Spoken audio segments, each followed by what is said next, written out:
장엄하고 미니멀한 음악이 낮게 깔린다. 당신이 인생에서 마주할 가장 파괴적인 적은 외부에 있지 않습니다. 그것은 당신의 머릿속에서 울리는 목소리입니다. 그리고 여기에 역설이 있습니다. 바로 그 목소리가 당신의 가장 위대한 잠재력의 원천이기도 하다는 것입니다. 대부분의 사람들은 이 목소리의 노예가 되어 평생을 끌려다닙니다. 그들은 그것을 자신이라고 착각합니다. 오늘 우리는 고대 철학에 대한 지루한 강의를 하려는 것이 아닙니다. 우리는 당신의 내면의 비평가를 교도관에서 충실한 하인으로 바꿔놓을 단 하나의 강력한 스토아적 원칙을 해독할 것입니다. 이것은 자신의 현실을 지배하는 상위 1%와 자신의 감정에 지배당하는 99%를 구분짓는 지식입니다. 영상이 끝나갈 때쯤 당신은 더 이상 그 목소리를 두려워하지 않게 될 것입니다. 오히려 그것을 활용하여 더 예리하고 더 강하고 더 집중력 있는 사람이 될 것입니다. 시작하기 전에 댓글에 적어주십시오. 당신의 내면의 비평가가 당신에게 가장 자주 하는 말은 무엇입니까? 당신의 적을 아는 것이 전쟁의 첫걸음입니다. 현대 남성은 보이지 않는 압박감 속에서 살아갑니다. 소셜미디어는 끊임없이 당신을 다른 사람과 비교하게 만들고 직업적 성공에 대한 기대는 하늘을 찌릅니다. 관계에서의 역할, 재정적 안정, 건강관리, 이 모든 요구들이 당신의 정신 에너지를 갉아먹습니다. 바로 이 지점에서 내면의 비평가가 가장 활발하게 활동합니다. 그 목소리는 넌 충분하지 않아 라고 속삭이며 당신의 과거 실수를 상기시키고 미래의 실패를 예언합니다. 이것은 당신 개인의 실패가 아닙니다. 이것은 현대 사회가 만들어낸 극도의 스트레스 환경에 대한 당신 정신의 자연스러운 반응입니다. 당신의 뇌는 위협을 감지하고 당신을 보호하기 위해 최악의 시나리오를 시뮬레이션하고 있는 것입니다. 하지만 이 보호 메커니즘이 고장나면 그것은 당신을 보호하는 대신 마비시켜버립니다. 이것이 약함의 신호라고 생각하지 마십시오. 오히려 이것은 당신의 정신이 생존을 위해 치열하게 싸우고 있다는 증거입니다. 스토아 철학자들은 2000년 전에 이미 이 내면의 전쟁을 이해했습니다. 그들은 감정을 없애라고 말하지 않았습니다. 그들은 감정의 본질을 꿰뚫어 보고 그것을 지배하는 시스템을 만들었습니다. 이제 우리는 그들의 해결책을 오늘날 당신이 겪는 문제에 정확히 적용할 것입니다. 첫 번째 원칙, 당신의 왕국을 명확히 하라. 스토아 철학의 핵심은 바로 통제의 이분법입니다. 세상의 모든 것은 당신이 통제할 수 있는 것과 통제할 수 없는 것, 단 두 가지로 나뉩니다. 이것은 단순한 개념처럼 들리지만 남성 대부분은 이 경계선을 구분하지 못해 정신적 에너지를 낭비하며 살아갑니다. 그들은 상사의 기분, 시장의 변동, 타인의 평가, 심지어 날씨까지 통제하려 애씁니다. 이것은 필연적으로 실패로 이어지는 전쟁입니다. 그리고 당신의 내면의 비평가는 바로 이 실패를 먹고 자랍니다. 거봐, 넌 또 실패했어 라고 말하며 당신의 자신감을 갉아먹죠. 진정한 힘은 이 경계선을 당신의 마음속에 강철처럼 새기는 데서 시작됩니다. 당신이 통제할 수 없는 것들의 목록을 만들어 보십시오. 그리고 그것들을 깨끗이 포기하십시오. 그것들은 당신의 왕국 밖에 있는 것들입니다. 당신의 왕국은 오직 하나, 바로 당신의 생각, 당신의 판단, 당신의 행동입니다. 이 세 가지만이 당신이 100% 주권을 행사할 수 있는 유일한 영역입니다. 내면의 비평가가 통제 불가능한 외부 요인에 대해 떠들기 시작할 때 당신은 이제 그것이 당신의 영역 밖의 문제임을 즉시 인지하고 에너지를 당신의 왕국 안으로, 즉 당신의 다음 행동으로 되돌려야 합니다. 비평가의 목소리를 재구성하는 기술. 대부분의 자기계발서는 내면의 비평가와 싸우라거나 무시하라고 조언합니다. 이것은 근본적인 실수이며 오히려 그 목소리에 힘을 실어주는 행위입니다. 화재 경보기를 무시하거나 부수려고 하는 것과 같습니다. 스토아적 접근은 완전히 다릅니다. 당신은 그 목소리와 싸우지 않습니다. 대신 그것을 신문합니다. 당신은 감정적인 반응을 멈추고 냉철한 분석가의 입장이 되는 것입니다. 예를 들어 그 목소리가 넌 이 발표를 망칠 거야 라고 말할 때 자동적으로 아니야, 난 할 수 있어 라고 맞서지 마십시오. 대신 침착하게 질문을 던지십시오. 그것이 사실인가? 아니면 나의 감정인가? 그 주장을 뒷받침하는 구체적인 증거는 무엇인가? 발표를 망치지 않기 위해 지금 내가 통제할 수 있는 것은 무엇인가? 슬라이드를 점검하는 것, 발표 내용을 한 번 더 연습하는 것. 이 과정을 통해 당신은 감정적 공격을 실용적인 행동 계획으로 전환하게 됩니다. 비평가의 목소리는 더 이상 당신을 마비시키는 저주가 아니라 잠재적 위험을 알려주는 조잡한 데이터가 됩니다. 당신은 그 데이터에서 감정을 제거하고 유용한 정보만을 추출하여 행동에 나서는 것입니다. 이것이 바로 감정의 주인이 되는 길입니다. 최악을 상상하고 그것을 받아들여라. 스토아 철학자 세네카는 프레메디타시오 말로룸 피리메디타시오 마로룸, 즉 악의 예행연습이라는 강력한 정신훈련을 실천했습니다. 이것은 막연한 불안감에 시달리는 대신 당신이 두려워하는 최악의 시나리오를 의도적으로 그리고 아주 구체적으로 상상하는 것입니다. 내면의 비평가가 넌 직장을 잃을 거야 라고 모호하게 속삭인다면 거기서 멈추지 마십시오. 한 걸음 더 나아가십시오. 정말로 직장을 잃는다면 어떻게 될까? 구체적으로 상상해 보십시오. 저축으로 몇 달을 버틸 수 있을까? 생활비를 어떻게 줄일까? 새로운 직장을 찾기 위해 어떤 단계를 밟아야 할까? 친구나 가족에게 도움을 요청할 수 있을까? 이 훈련의 목적은 부정적인 생각에 빠지는 것이 아닙니다. 오히려 그 반대입니다. 막연한 두려움은 거대한 괴물처럼 보이지만 그것을 구체적으로 분석하고 나면 대처할 수 있는 일련의 문제들로 변합니다. 당신은 최악의 상황에도 불구하고 당신이 살아남을 수 있고 심지어 회복할 수 있는 구체적인 방법들이 있다는 것을 깨닫게 됩니다. 이 순간 두려움은 그 힘을 잃습니다. 내면의 비평가는 더 이상 당신을 협박할 무기가 없습니다. 당신은 이미 최악을 정면으로 마주하고 그것을 다룰 계획을 세웠기 때문입니다. 이것은 당신에게 엄청난 정신적 자유와 회복력을 부여합니다. 외부의 가치를 내면의 기준으로 대체하라. 내면의 비평가가 가장 좋아하는 먹잇감은 바로 외부의 평가입니다. 타인의 인정, 사회적 지위, 부, 명예. 당신이 이러한 외부적인 것들에서 자신의 가치를 찾는 한 당신은 영원히 내면의 비평객에 휘둘릴 수밖에 없습니다. 왜냐하면 이 모든 것들은 당신의 통제 밖에 있기 때문입니다. 당신은 다른 사람이 당신을 어떻게 생각할지 결코 완벽하게 통제할 수 없습니다. 스토아 철학은 가치의 기준을 외부에서 내부로 옮겨올 것을 요구합니다.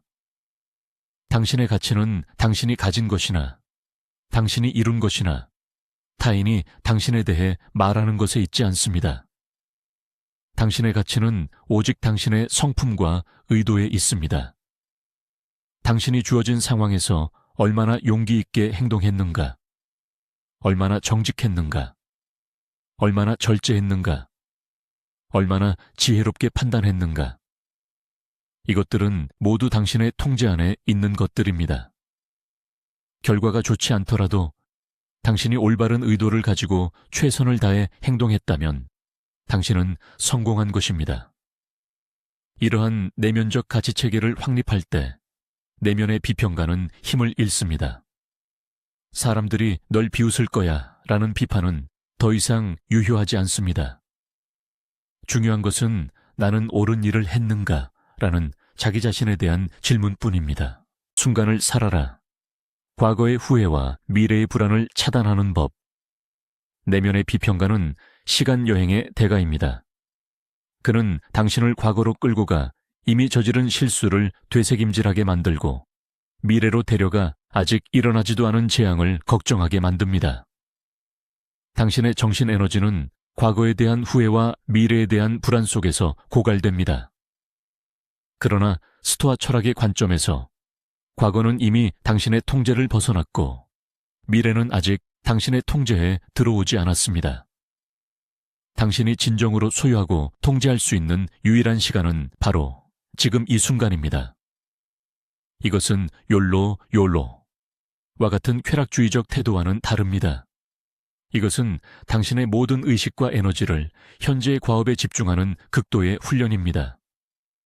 내면의 비평가가 과거의 실패를 들먹일 때 당신은 그것은 끝난 일이다.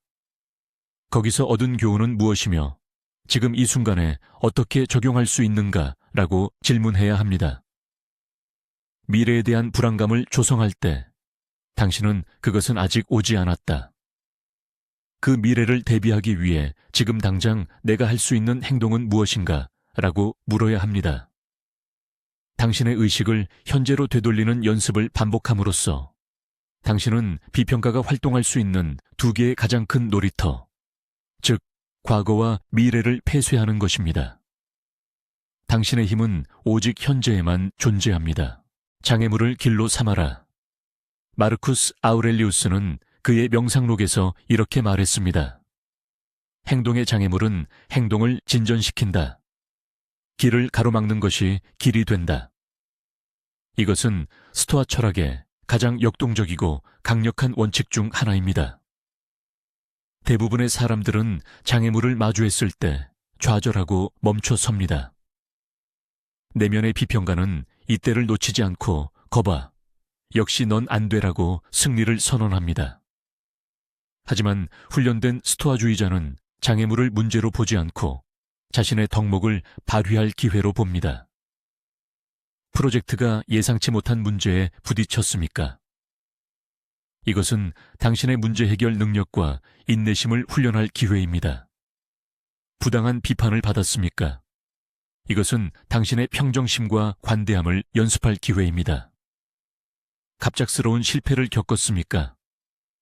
이것은 당신의 회복력과 겸손을 배울 기회입니다. 당신의 관점을 이렇게 전환하는 순간 세상에 당신을 멈출 수 있는 것은 아무것도 없게 됩니다. 모든 부정적인 사건은 당신을 더 강하고 더 지혜롭고 더 나은 사람으로 만드는 연료가 됩니다. 내면의 비평가가 이건 재앙이야 라고 소리칠 때 당신은 조용히 아니, 이건 훈련이다 라고 대답할 수 있게 됩니다. 당신은 더 이상 역경의 희생자가 아니라 역경을 활용하는 연금술사가 되는 것입니다. 죽음을 기억하라. 메멘토 모리, 메멘토 모리. 이것은 우울한 생각이 아니라 당신을 가장 강력하게 해방시키는 생각입니다. 당신의 삶이 유한하다는 사실을 매일 상기하는 것입니다. 내면의 비평가가 사소한 걱정거리들로 당신을 괴롭힐 때 메멘토 모리는 강력한 필터 역할을 합니다. 1년 후에도 이 문제가 중요할까? 10년 후에는? 나의 임종의 자리에서는? 이 질문을 던지는 순간 대부분의 걱정거리들은 그 무게를 잃고 하찮게 변합니다. 죽음에 대한 인식은 당신의 우선순위를 명확하게 해줍니다. 당신은 타인의 사소한 평가에 신경 쓰거나 이미 지나간 일에 분노하며 시간을 낭비할 여유가 없다는 것을 깨닫게 됩니다. 당신에게 주어진 시간은 한정되어 있으며 그 시간을 당신의 가치에 따라 당신의 목표를 위해 의미 있는 행동을 하는데 사용해야 합니다. 내면의 비평가가 실패하면 어떡하지? 남들이 나를 어떻게 볼까? 와 같은 두려움을 속삭일 때 당신은 결국 모든 것은 사라진다. 중요한 것은 이 순간 내가 올바른 행동을 하는가이다. 라고 답할 수 있습니다. 메멘토 모리는 두려움을 없애는 것이 아니라 두려움보다 더 큰 것, 즉 의미 있는 삶에 대한 열망을 당신 마음속에 심어줍니다. 타인에 대한 연민, 그들 역시 내면의 전쟁을 치르고 있다. 당신을 비판하거나 당신에게 상처를 주는 사람들을 마주할 때 내면의 비평가는 분노와 복수심을 부추깁니다. 하지만 스토아 철학은 다른 관점을 제시합니다. 에픽테토스는 사람은 사물에 의해 불안해지는 것이 아니라 사물에 대한 자신의 견해에 의해 불안해진다고 말했습니다. 당신에게 상처를 주는 사람은 그 사람의 무지, 두려움 혹은 잘못된 판단 때문에 그렇게 행동하는 것입니다. 그들 역시 당신처럼 자신의 내면의 비평가와 싸우고 있는 불완전한 인간일 뿐입니다.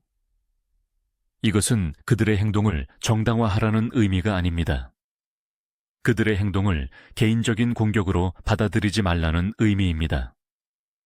그들의 행동은 당신에 대한 것이라기보다는 그들 자신에 대한 것입니다. 이러한 이해는 당신을 분노의 감정에서 해방시킵니다. 당신은 더 이상 그들의 부정적인 감정에 휘둘리지 않고 상황을 이성적으로 판단하고 대처할 수 있게 됩니다. 내면의 비평가가 저 사람이 널 무시했어 라고 소리칠 때 당신은 그는 자신의 문제로 고통받고 있군 이라고 생각하며 평정심을 유지할 수 있습니다. 이것은 나약함이 아니라 감정적 동요로부터 자신을 지키는 궁극의 강인함입니다. 아모르 파티, 아몰 파치. 당신의 운명을 사랑하라. 이것은 스토아 철학의 정점에 있는 개념입니다. 단순히 일어난 일을 받아들이는 것을 넘어 그것을 적극적으로 사랑하는 태도입니다. 당신의 삶에서 일어나는 모든 일, 좋은 일이든 나쁜 일이든 성공이든 실패든 그것이 바로 당신의 삶을 구성하는 필수적인 조각이라고 여기는 것입니다. 당신의 과거 실수, 당신이 겪었던 고통, 당신의 약점까지도 포함해서 말입니다. 그것들이 없었다면 지금의 당신도 없었을 것입니다. 내면의 비평가는 당신의 삶이 달랐어야 한다고 끊임없이 주장합니다. 그때 그 실수를 하지 않았더라면, 내게 다른 기회가 주어졌더라면, 이것은 당신의 에너지를 갉아먹는 가장 쓸모없는 생각입니다. 아모르 파티는 이러한 가상의 시나리오를 거부합니다. 대신 이것이 나의 삶이다. 이 모든 것이 나를 만들었다. 나는 이것을 바꾸려 하지 않고 이것을 사랑하고 이것을 통해 성장할 것이다. 라고 선언하는 것입니다. 이 태도를 갖게 될 때 당신의 삶에는 더 이상 나쁜 일이 존재하지 않게 됩니다. 모든 것은 성장의 재료이자 당신의 이야기를 완성하는 필연적인 과정이 됩니다. 내면의 비평가는 더 이상 당신의 과거를 공격할 수 없습니다. 당신이 이미 그 모든 것을 껴안고 사랑하기 때문입니다. 침묵과 성찰의 시간, 내면의 요새를 구축하라. 스토아 철학은 단순히 지적으로 이해하는 학문이 아닙니다. 그것은 매일의 실천을 통해 내면에 체화되어야 하는 삶의 기술입니다. 그러기 위해서는 의도적으로 외부의 소음으로부터 벗어나 자신과 마주하는 시간이 반드시 필요합니다. 매일 아침이나 저녁 단 15분이라도 조용한 공간에서 그날의 일들을 스토아적 원칙에 비추어 성찰하는 시간을 가지십시오. 오늘 나는 내 통제 밖에 있는 것 때문에 화를 냈는가? 어떤 장애물을 마주했고 그것을 기회로 삼았는가? 내면의 비평가가 어떤 거짓말을 했고 나는 그것을 어떻게 논파했는가? 이러한 일지를 쓰는 것은 당신의 정신을 위한 웨이트 트레이닝과 같습니다. 처음에는 어색하고 어려울 수 있지만 꾸준히 반복하면 당신의 내면에는 그 어떤 외부의 혼란에도 흔들리지 않는 견고한 요새가 구축됩니다. 내면의 비평가는 시끄러운 외부 환경 속에서 가장 활발하게 활동합니다. 당신이 스스로 침묵 속으로 들어갈 때 그의 목소리는 힘을 잃고 당신은 그의 주장을 명확하게 분석하고 반박할 힘을 얻게 됩니다.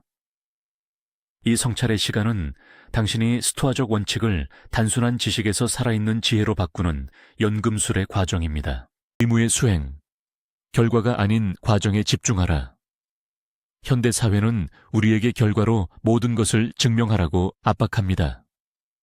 성공, 승리, 성취. 이 결과 중심적 사고방식은 내면의 비평가가 번성하기에 완벽한 환경을 제공합니다. 왜냐하면 결과는 수많은 통제 불가능한 변수들에 의해 좌우되기 때문입니다.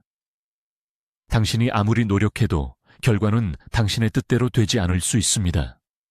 그때마다 비평가는 넌 실패자야 라고 당신을 낙인 찍습니다. 스토아 철학은 이 족쇄를 풀어줍니다. 그들은 결과가 아닌 올바른 행동 그 자체에 가치를 둡니다.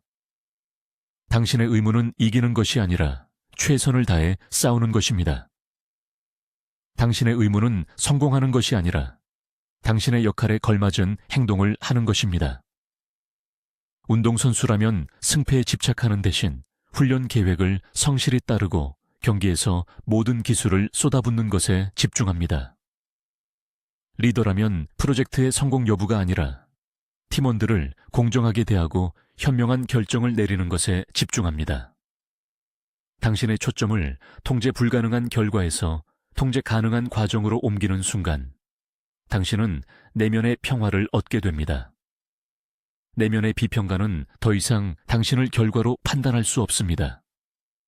당신의 가치는 당신의 노력과 의도에 의해 결정되기 때문입니다.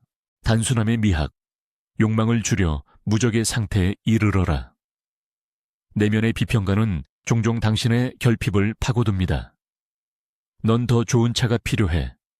넌 더 높은 지위가 필요해. 넌 더 많은 인정을 받아야 해. 그는 당신이 더 많은 것을 원할수록 당신을 더 쉽게 조종할 수 있다는 것을 압니다. 욕망은 당신을 외부 상황에 취약하게 만드는 아킬레스건입니다. 당신이 무언가를 간절히 원할수록 그것을 잃을 것에 대한 두려움도 커지기 때문입니다.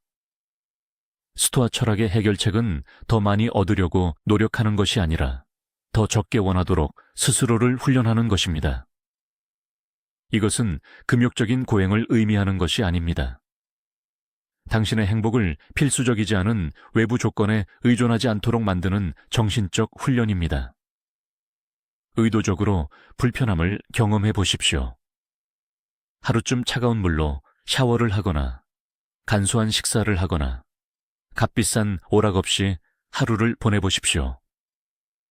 이러한 훈련을 통해 당신은 자신이 생각보다 훨씬 적은 것으로도 만족하고 생존할 수 있다는 것을 깨닫게 됩니다. 당신은 물질적 소유나 외부적 조건이 당신의 평온함을 빼앗아갈 수 없다는 자신감을 얻게 됩니다. 당신의 욕망이 줄어들수록 내면의 비평가가 당신을 공격할 수 있는 무기도 줄어듭니다. 진정한 분은 많이 가진 것이 아니라 적게 원하는 것입니다. 역할 모델의 활용, 현자를 내면에 품어라. 혼자서 내면의 전쟁을 치르는 것은 어려울 수 있습니다. 스토아 철학자들은 우리가 존경하는 인물, 즉 이상적인 현자 세이지의 모습을 마음속에 그리고 어려운 상황에 처했을 때 그라면 어떻게 행동했을까라고 자문하는 방법을 추천했습니다. 이 역할 모델은 마르쿠스 아우렐리우스나 세네카 같은 실제 철학자일 수도 있고 당신이 존경하는 역사적 인물 혹은 당신이 아는 가장 지혜롭고 강인한 사람일 수도 있습니다. 내면의 비평가가 당신을 의심과 두려움으로 몰아넣을 때 잠시 멈추고 당신의 내면의 현재에게 조언을 구하십시오. 이 상황에서 마르쿠스 아우렐리우스는 감정에 휩쓸릴까? 아니면 이성적으로 자신의 의무를 다할까? 세네카라면 이 모욕에 분노할까? 아니면 그것을 자신의 평정심을 훈련할 기회로 삼을까? 이 간단한 질문은 당신을 자신의 감정적인 반응에서 한 걸음 떨어져 더 높고 객관적인 관점에서 상황을 바라보게 만듭니다. 당신은 더 이상 혼자가 아닙니다. 인류 역사상 가장 위대한 정신들이 당신의 멘토가 되어 당신이 올바른 길을 가도록 안내해 줄 것입니다. 이 내면의 주원자는 내면의 비평가의 거짓말에 맞서는 가장 강력한 동맹입니다. 말의 힘을 통제하라. 불평을 멈추고 객관적으로 묘사하라. 당신이 사용하는 단어는 당신의 현실을 규정합니다. 내면의 비평가는 과장되고 감정적인 언어를 사용하여 상황을 실제보다 더 나쁘게 보이게 만듭니다. 최악의 하루였어. 이건 완전한 재앙이야. 난 완전히 망했어. 이런 표현들은 문제 해결에 아무런 도움이 되지 않으며 당신을 무력감의 늪으로 끌고 들어갈 뿐입니다. 스토아 철학은 우리에게 사건을 있는 그대로 감정을 배제하고 객관적으로 묘사하라고 가르칩니다. 최악의 하루가 아니라 오늘 3가지 계획이 예상대로 진행되지 않았고 나는 실망감을 느꼈다라고 말하는 것입니다. 완전한 재앙이 아니라 프로젝트 마감일을 맞추지 못했고 이로 인해 추가적인 작업이 필요하게 되었다라고 말하는 것입니다. 이렇게 언어를 바꾸는 것만으로도 당신은 감정의 폭풍 속에서 이성의 등대를 되찾을 수 있습니다. 당신은 더 이상 압도적인 재앙의 희생자가 아니라 해결해야 할 구체적인 문제를 마주한 행위자가 됩니다. 불평은 당신의 통제력을 외부로 넘겨주는 행위입니다. 객관적인 묘사는 당신이 통제력을 되찾아오는 첫걸음입니다.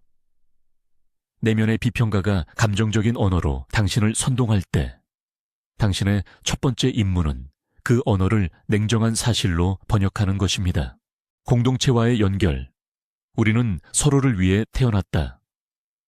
스토아 철학은 종종 개인의 내면적 강인함만을 강조하는 것처럼 오해받지만 사실은 사회적 의무와 인간관계를 매우 중요하게 여깁니다. 마르쿠스 아우렐리우스는 인간은 서로를 위해 태어났다고 반복해서 말했습니다. 당신의 내면의 비평가는 당신을 고립시키려 합니다. 아무도 널 이해하지 못해. 넌 혼자야. 이 거짓말에 속지 마십시오. 당신의 정신적 강인함을 추구하는 여정은 다른 사람들을 돕고 그들과 협력하며 더 큰 공동선에 기여할 때 완성됩니다. 당신이 다른 사람의 짐을 덜어주기 위해 노력할 때 당신은 역설적으로 자신의 짐이 가벼워지는 것을 느끼게 됩니다. 당신이 타인의 성장을 도울 때 당신 자신도 함께 성장합니다. 신뢰할 수 있는 친구, 멘토, 혹은 같은 가치를 공유하는 커뮤니티와 당신의 어려움을 나누십시오. 당신이 겪는 내면의 전쟁이 당신 혼자만의 것이 아니라는 사실을 깨닫는 것만으로도 큰 위안과 힘을 얻을 수 있습니다. 고립은 내면의 비평객에 힘을 주지만 건강한 사회적 연결은 그의 힘을 약화시킵니다. 당신의 강인함은 타인을 밀어내는 벽이 아니라 타인과 함께 설 수 있는 든든한 기반이 되어야 합니다. 유머 감각을 잃지 마라. 자신을 너무 심각하게 받아들이지 말라.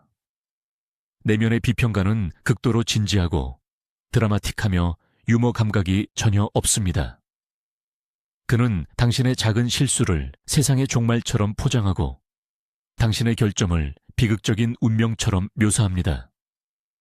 이 무거운 분위기를 깨뜨리는 가장 효과적인 무기 중 하나가 바로 유머입니다. 자신의 불완전함과 어리석음을 웃어넘길 수 있는 능력은 엄청난 정신적 자유를 가져다 줍니다. 당신이 실수를 저질렀을 때 자책에 빠지는 대신 한 걸음 물러서서 그 상황의 아이러니를 발견해 보십시오. 완벽해지려는 당신의 노력이 오히려 얼마나 우스꽝스러운 결과를 낳았는지 관찰해 보십시오. 내면의 비평가가 당신을 비난하기 시작할 때 그의 목소리를 과장된 만화 캐릭터 목소리로 상상해 보는 것도 좋은 방법입니다. 넌 실패자야 라는 심각한 비난이 갑자기 우스꽝스럽게 들릴 것입니다.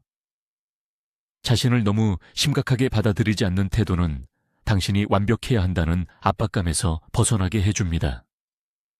그것은 당신이 인간이며 실수는 성장의 자연스러운 일부임을 인정하는 것입니다.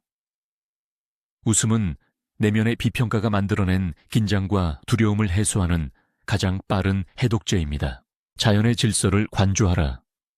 당신의 문제는 얼마나 작은가. 스트레스와 불안에 압도될 때 잠시 밖으로 나가 하늘의 별을 보거나 거대한 산과 바다를 마주해 보십시오. 스토아 철학자들은 우주 코스모스의 광대함과 질서를 관조하는 것을 중요한 정신훈련으로 삼았습니다. 이 장엄한 자연 앞에서 당신의 개인적인 문제들이 얼마나 사소한 것인지 깨닫게 됩니다. 당신의 경력에 대한 걱정, 인간관계에서의 갈등, 당신의 명성에 대한 불안, 이 모든 것들이 수십억 년의 역사를 가진 우주의 관점에서는 한낱 먼지에 불과합니다. 이것은 당신의 문제를 하찮게 여기라는 뜻이 아닙니다.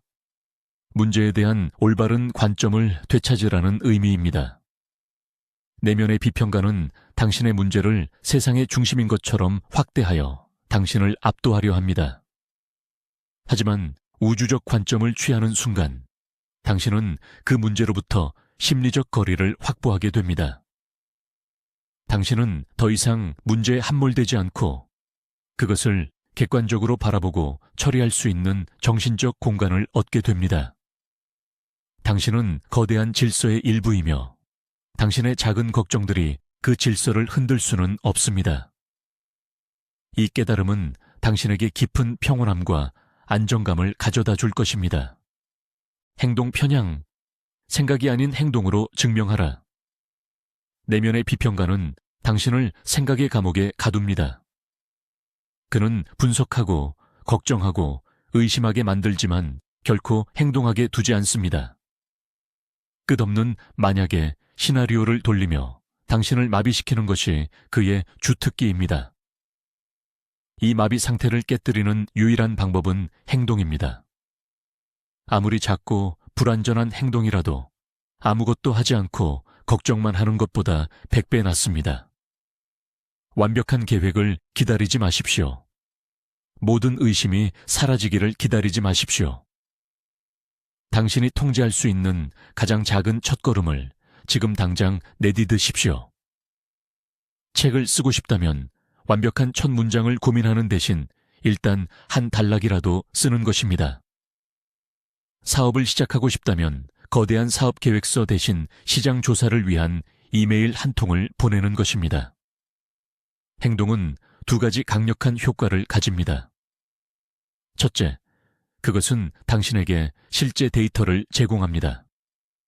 당신의 가정이 맞았는지 틀렸는지 알 수 있게 되어 더 나은 다음 행동을 계획할 수 있습니다. 둘째, 그리고 더 중요한 것은 행동은 자신감을 낳는다는 것입니다. 당신이 무언가를 했다는 사실 자체가 난 할 수 있다는 증거가 되어 내면의 비평가의 주장을 약화시킵니다. 생각의 늪에서 허우적거릴 때 기억하십시오. 행동이 해독제입니다. 감사의 실천, 가진 것에 집중하라. 내면의 비평가는 당신이 가지지 못한 것에 집착하게 만듭니다. 그는 끊임없이 당신을 타인과 비교하며 당신의 결핍을 부각시킵니다. 이 부정적인 프레임을 깨뜨리는 가장 간단하고 효과적인 방법은 의도적으로 당신이 가진 것에 집중하는 것입니다. 바로 감사의 실천입니다. 매일 시간을 내어 당신이 감사하게 생각하는 것들을 3가지 이상 적어보십시오. 이것은 거창한 것일 필요가 없습니다. 오늘 마신 커피의 향, 나를 믿어주는 친구가 있다는 사실, 건강하게 숨 쉴 수 있다는 것. 이 단순한 행위는 당신의 뇌가 결핍을 찾는 습관에서 벗어나 풍요를 인식하도록 재훈련시킵니다. 당신은 이미 당신의 삶에 얼마나 많은 좋은 것들이 존재하는지 깨닫게 되며 이것은 내면의 비평가가 설 자리를 좁힙니다. 감사는 당신의 관점을 바꾸는 스위치와 같습니다. 불만과 결핍의 어두운 방에서 이미 존재하는 것들의 가치를 비추는 밝은 방으로 당신을 옮겨줍니다. 당신이 가진 것에 감사할 때, 당신은 가지지 못한 것에 대한 갈망으로부터 자유로워지며, 이것은 스토아 철학이 추구하는 내면의 평온에 이르는 핵심적인 길입니다. 궁극의 원칙, 당신은 선택할 수 있는 존재다. 이 모든 스토아적 전략들을 관통하는 단 하나의 궁극적인 원칙이 있습니다. 그것은 바로 빅터 프랭클이 말했듯이 자극과 반응 사이에는 공간이 있다. 그 공간에는 자신의 반응을 선택할 수 있는 자유와 힘이 있다는 것입니다. 내면의 비평가의 목소리는 자극입니다. 당신에게 일어나는 부정적인 사건도 자극입니다. 대부분의 사람들은 이 자극에 즉각적이고 자동적으로 반응합니다. 분노로, 두려움으로, 자기 연민으로. 하지만 당신은 다릅니다. 당신은 그 자극과 당신의 반응 사이에 존재하는 공간을 인식하고 그 공간 안에서 당신의 반응을 선택할 수 있도록 훈련받았습니다. 내면의 비평가가 당신을 모욕할 때 당신은 상처받는 대신 그의 주장을 분석하기로 선택할 수 있습니다. 실패를 겪었을 때 당신은 좌절하는 대신 그것을 배움의 기회로 삼기로 선택할 수 있습니다. 이 선택의 힘이야말로 내면의 비평가를 지배하는 열쇠입니다. 그는 당신에게 특정 감정을 강요할 수 없습니다. 그는 단지 제안할 뿐입니다. 그것을 받아들일지 아니면 다른 반응을 선택할지는 전적으로 당신에게 달려 있습니다. 이 힘을 깨닫는 순간 당신은 더 이상 당신 생각의 희생자가 아니라 당신 정신의 주권자가 됩니다. 결국 내면의 비평가를 물리치는 단 하나의 스토아적 생각은 마법 같은 주문이 아닙니다. 그것은 당신의 인식을 근본적으로 전환하는 하나의 질문으로 요약될 수 있습니다. 이것은 나의 통제 안에 있는가? 이 질문을 당신의 삶 모든 순간에 끊임없이 적용하는 것. 그것이 핵심입니다. 이 질문은 내면의 비평가가 살아가는 데 필요한 산소, 즉 당신의 감정적 에너지를 차단합니다. 그리고 그 에너지를 당신이 실질적으로 변화를 만들 수 있는 곳, 즉 당신의 행동으로 돌려놓습니다. 오늘 우리가 탐험한 모든 원칙들은 바로 이 하나의 중심축을 중심으로 회전합니다. 기억하십시오. 당신은 당신의 생각이 아닙니다. 당신은 그 생각을 관찰하고 분석하고 궁극적으로 지휘하는 존재입니다. 바로 이것이 모든 내면의 힘의 원천입니다. 이 영상을 단순한 정보로 남기지 마십시오. 당신 마음의 새로운 운영체제로 삼으십시오. 논리, 자기훈련, 그리고 흔들리지 않는 내면의 평화 위에 구축된 시스템 말입니다. 이 귀중한 시간을 투자하여 우리와 함께 해주셔서 감사합니다. 이 내용이 당신의 내면에 깊은 울림을 주었다면 구독 버튼을 눌러 정신적 강인함을 추구하는 이 여정에 동참해 주십시오. 그리고 당신이 이 지식을 이해했다는 신호로 좋아요를 눌러주시기 바랍니다. 마지막으로 댓글에 남겨주십시오. 오늘부터 당신 삶의 어떤 영역에서 통제의 이분법을 가장 먼저 적용해 보시겠습니까? 당신의 결심을 공유해 주십시오.